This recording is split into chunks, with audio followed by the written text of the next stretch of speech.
हाँ मित्रों, वंदे मातरम। अब इस बार का चुनाव एक बहुत अजीब बदला बदला हुआ दिख रहा है। इस बार जो अमूमन इसके पहले हुआ करता था, लोग कहते थे मुस्लिम अपीजमेंट की राजनीति होती है, इस बार लग रहा है कि सारे दल इस बार जय श्री राम, गुरुपाला की जय हिंदू, जय श्री अयोध्या जी, जय श्री राम, ये सब लगे हुए हैं। मोदी जी के आने से कम इतना हुआ और योगी जी ने उसमें और आखिरी कील ठोंक दी कि ये सब राम राम, गुरुपाला की, ये सब कहने लगे। खैर, उसके पीछे एक दूसरा कारण ये भी है कि ओवैसी के उत्तर प्रदेश के चुनाव में आने की धमक ने इनको ये समझा दिया है कि अब मुस्लिम वोट इनको मिलेगा नहीं, तो ये अब हिंदुओं में ही डिवीजन करने के जितना अधिक से अधिक वोट इनको मिल सके उसमें लगे हुए हैं। खैर, और कांग्रेस पार्टी को तो लोग जानते हैं कि दो गली पार्टी है। इनों के ये लोग अभी तक ये अयोध्या जी पर एक शब्द नहीं बोल पाए हैं। अब 370 का नाम नहीं लेते हैं, एकदम चुप हो गए हैं। गुजरात, गोधरा तो ये सब भूल ही गए हैं।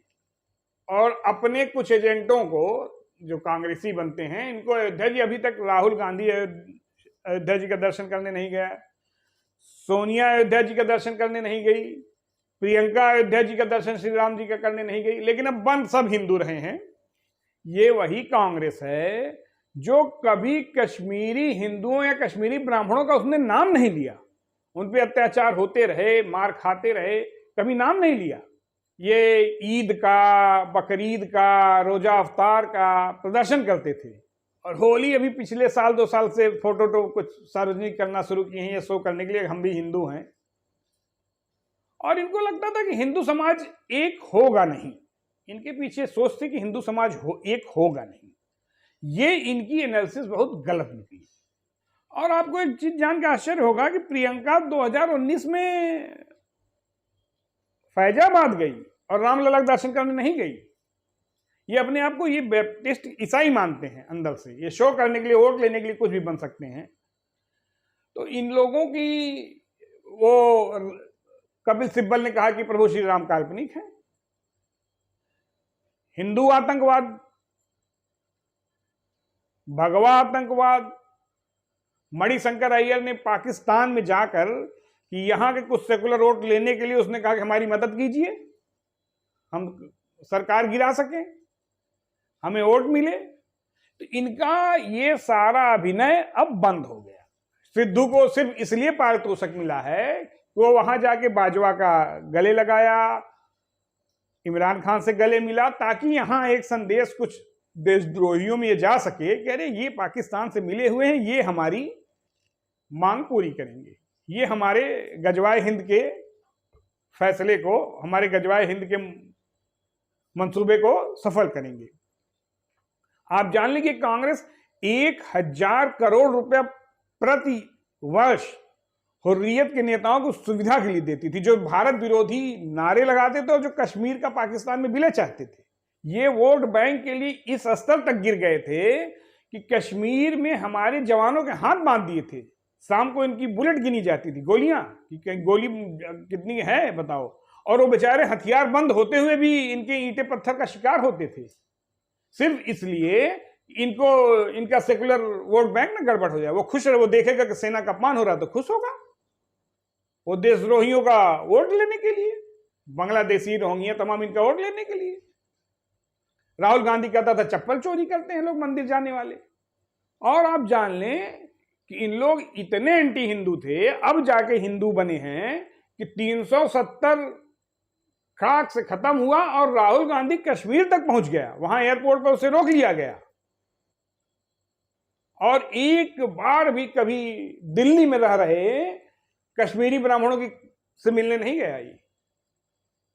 ये सोनिया गांधी, प्रियंका, ये सब अपने आप को अंदर से बैप्टिस्ट ईसाई मानते हैं। खैर, राहुल गांधी ने कहा कि मैं किसी तरह के हिंदुत्व पर विश्वास ही नहीं करता। देखिए, सब मैं दे रहा हूं। पाकिस्तान में जाकर मणिशंकर अय्यर ने एनआरसी का मुद्दा उठाया और एक अफवाह फैलाई कि मोदी और अमित शाह में इसमें मतभेद है, ताकि वहां के आतंकी संगठनों का इशारा होगा तो यहाँ कुछ चुट्टे कमीने इनको वोट दे देंगे। ये हर हद तक गए। शाहबानो प्रकरण में इन्होंने सुप्रीम कोर्ट के फैसले को पलट दिया, संसद में नया कानून बना दिया। मात्र 75 पैसे की 1.5 रुपए कितना देना था उसको बेचारी को महीने। अब ये 3 तलाक में इनसे सवाल पूछे थे भाग जाएंगे। अभी आम, इमली, खटाई यही सब नाटक करेंगे, दक्षिण का आम, उत्तर का आम। राहुल गांधी वायनाड से जाकर चुनाव लड़ा। क्यों लड़ा आप जानते हैं, किसकी आबादी वहां है जानते हैं। यहां से हार गया, वहां जीता। इस बार रायबरेली की भी सीट जाएगी मित्रों। ये जो नकली हिंदू बन रहे हैं इनको कोई स्वीकार नहीं करेगा, सब इनके एक्सपोज हो चुके हैं। सोशल मीडिया के जमाने में कोई छुपा ही नहीं सकता, नाटक कर ही नहीं सकता। उदित रात से हिंदुओं को गाली दिलवाएंगे, खुद मंदिरों में जाके पूजा करेंगे, लेकिन अयोध्या वाले में नहीं जाएंगे, क्योंकि सेकुलरिज्म वाला अभी अंदर अंदर भय तो ही है। ओवैसी के आने से इन लोग का समीकरण बिगड़ा है, बौखलाए हैं। और अभी तो ये देखिए कि सारे दल, ये कभी ओवैसी इनके गोद में बैठा रहता था, सारे दल अंदर अंदर ओवैसी के चरण में गिरे हुए हैं कि हमसे समझौता कर लो भैया, हमसे समझौता कर लो, हमसे समझौता कर लो। अंदर अंदर सब उसके पैरों में गिरे हुए हैं। अयोध्या में विवादित ढांचा गिराया था हिंदुओं ने, घटना उत्तर प्रदेश की, और 4 स्टेटों की सरकारें बर्खास्त कर दी कांग्रेस ने। और बर्खास्त क्या की, कल्याण सिंह जी ने तो इस्तीफा दे दिया था, 3 सरकारें बर्खास्त कर दी। कि घटना यूपी की सरकारें बर्खास्त कर रहे हो दूसरे स्टेट की, हिंदू बन रहे हो, ब्राह्मण बन रहे हैं। उदित राज की जबान पर रोक लगाइए आप पहले। ये सिखों का कत्लेआम कराएं। पीवी नरसिम्हा राव साउथ के ब्राह्मण, उनको सम्मान नहीं दिया मरने के बाद भी, क्योंकि कांग्रेस ये शो करती रही कि अरे ये कौन ब्राह्मण होता है, मैं ब्राह्मण हूं। उनको यथोचित सम्मान नहीं मिला। एक्स प्राइम मिनिस्टर को कांग्रेस के कार्यालय में नहीं घुसने दिए, उनकी बॉडी को। कांग्रेस के कितने पाप गिनाए जाएं कम पड़ जाएंगे, पूरी लाइब्रेरी कम पड़ जाएगी। और हिंदुओं का तो इतना शोषण किया इस पार्टी ने, इतना शोषण किया, और अब हिंदुओं को आपस में लड़ा के ब्राह्मण, दलित, सवर्ण, बैकवर्ड, ये सब नाटक फैलाए हुए हैं। और इस समय समाजवादी पार्टी भी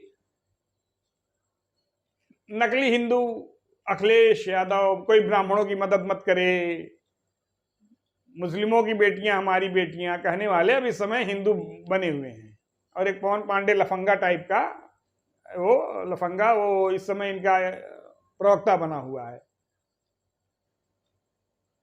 जिन्होंने अयोध्या सरयू नदी को रक्त रंजित कर डाला, जिन्होंने बताया कि हम वहां फिर मस्जिद बनाएंगे, हमारी सरकार आई तो लाशों से पाट दी श्री अयोध्या जी, आज हिंदू बन रहे हैं। मुस्लिम भाईचारा सम्मेलन करते, रोजा अवतार पार्टियां, ये भाईचारा सम्मेलन करने वाले ये अब हिंदू बन रहे हैं, ये हिंदुओं को सम्मान देंगे। इनकी पार्टी का आजम खां भारत मां को डायन कहता है, ये हिंदुओं को सम्मान देंगे। जो देश को सम्मान नहीं देगा वो हिंदुओं को सम्मान देगा। मुख्तार अंसारी, अतीक जैसे लफंगे इनकी पार्टी में, ये हिंदुओं को सम्मान देंगे। राजू पाल जैसे एमएलए को दौड़ा दौड़ा के मारा गया, ये हिंदुओं को सम्मान देंगे। भगवान राम को गाली देने वाले, हिंदू धर्म को गाली देने वाले, कोई ब्राह्मणों की मदद मत करे। इन्होंने 84 कोसी परिक्रमा रोक दी, इन्होंने कांवड़ यात्रा पर तमाम प्रतिबंध लगाए, इन्होंने मंदिरों पे से लाउड स्पीकर बंद करा दिए और मस्जिदों के लाउड स्पीकर फ्री कर दिए। कब्रिस्तान के नाम पे तमाम जमीनें इनके शासनकाल में कब्जा हुई। ये हिंदू बन रहे हैं, अभिनय बन रहे हैं। ओवैसी के आ जाने सब नकली हिंदू की कुछ हिंदुओं को वोट मिल जाए, नाटक कर रहे हैं। कभी बुआ बबुआ एक हो जाएंगे, कभी 2 युगल जोड़ी एक हो जाएगी। इनके न कोई सम्मान है। मुलायम सिंह ने कहा कि मुसलमानों को खुश करने के लिए मैंने गोली चलवाई। इनके समाजवादी पार्टी के एक नेता वीरपाल, उसने बहुत हिंदू धर्म के बारे में उल्टा सीधा कहा। उसके ऊपर FIR हुई। ये हिंदू बन रहे हैं। अखिलेश यादव ने कहा कि मैं कभी राम मंदिर नहीं बनने दूंगा। ये हिंदू बन रहे हैं। मुलायम सिंह ने कहा कि मैं मुसलमानों का विश्वास जीतने के लिए गोली चलवाया। ये हिंदू बन रहे हैं। पूरी अयोध्या जी को रक्त रंजित कर डाला और आज नाटक कर रहे हैं हिंदू बनने का, क्योंकि ओवैसी आ गया उधर। और मायावती, इस समय वो भी सतीश मिश्रा को अयोध्या भेजी हैं, खुद नहीं गई। कभी जिंदगी में किसी मंदिर में इसने पैर नहीं रखा और जिंदगी भर हिंदुओं को गाली देती रही। और जो भी बसपा का नेता इसके पास हाथ में रक्षा बांधे जाता था, उसका रक्षा कटवा देती थी। अपनी जनसभाओं में से बोलती थी कि ब्राह्मण हमारी पार्टी में से निकल जाएं, हमारे सभा में से निकल जाएं। इसके एक नेता ने कहा कि मुस्लिम दलित एक हो जाए तो हम ब्राह्मणों से जूता, हिंदुओं से जूता साफ करवाएंगे। नसीमुद्दीन इस समय कांग्रेस में भगा हुआ है।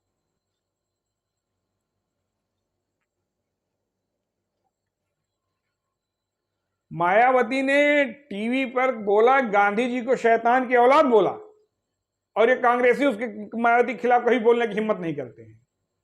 इसने देश के सपूत, जिनको पूरा देश पूजता है, खासतौर से हिंदू समाज तो उनको बेइंतहा मोहब्बत करता है और उनको कभी नहीं भूलता। और पहला नाम अगर शहीदों में लेता है तो भगत सिंह और चंद्रशेखर आजाद का लेता है। उन चंद्रशेखर आजाद को इस मायावती ने आतंकवादी कहा और सारे दल चुप रहे। ये हिंदू बनने का नाटक कर रहे हैं। सतीश मिश्रा को बेच के ब्राह्मण भाईचारा सम्मेलन कर रहे हैं। जो कभी मुस्लिम भाईचारा सम्मेलन करते थे, ब्राह्मण भाईचारा सम्मेलन कर रहे हैं। हिंदू राष्ट्र कभी नहीं बनने देंगे, ये मायावती का कहना है। और आज सब हिंदू बन रहे हैं। और आज एक मौलाना ने ये बोल दिया कि बद्रीनाथ बदरुद्दीन, पता नहीं किसका था, पता नहीं कौन किस लफंगे का नाम लिया, बदरुद्दीन और बदरुद्दीन क्या। और सारे सब बद्रीनाथ जी, जो कि हजारों साल से ऐतिहासिक रूप से भारत का हिंदुओं की आस्था का केंद्र है। तो इन लफंगों को, ये लफंगे हैं, ये राजनीतिक लफंगे हैं। इनकी हालत हो गई खराब। इनमें अब खुद से कुछ करने की हिम्मत नहीं। ये चुनाव की तरह अखिलेश और मायावती शीत निद्रा में से जैसे भालू निकलता है, वैसे ये निकलते हैं। चुनाव समय निकलते हैं, फिर अपनी माद में चले जाते हैं, कुछ खा पी के 2-4 सीटें। और ये टोटल अभिनयबाज हैं। इनके अंदर न कुछ काम करने की क्षमता है, न इनका काम करने का कोई उद्देश्य है। इनका सिर्फ है कि हिंदुओं को लड़ा के कुछ हिंदुओं को ले लो और कुछ मुस्लिम वोट ले लो, हो जाओगे नेता, मुख्यमंत्री बनो, लूटो खसोटो। ये नोटों की माला पहनने वाली दलित की बेटी है। ये करोड़ों करोड़ों रुपए के सैफई के, हजारों करोड़ रुपए के नाथ सरकारी पैसे कराने वाले समाजवादी हैं। ये 1 रुपए की जमीन 1000 करोड़ में राबर्ट बांट रहा है। ये देश की चिंता में इनका स्वास्थ्य खराब हो रहा है। ये निहायत ही चोर, लफंगे, राजनीतिक उचक्के हैं। इनसे सावधान रहें। धन्यवाद।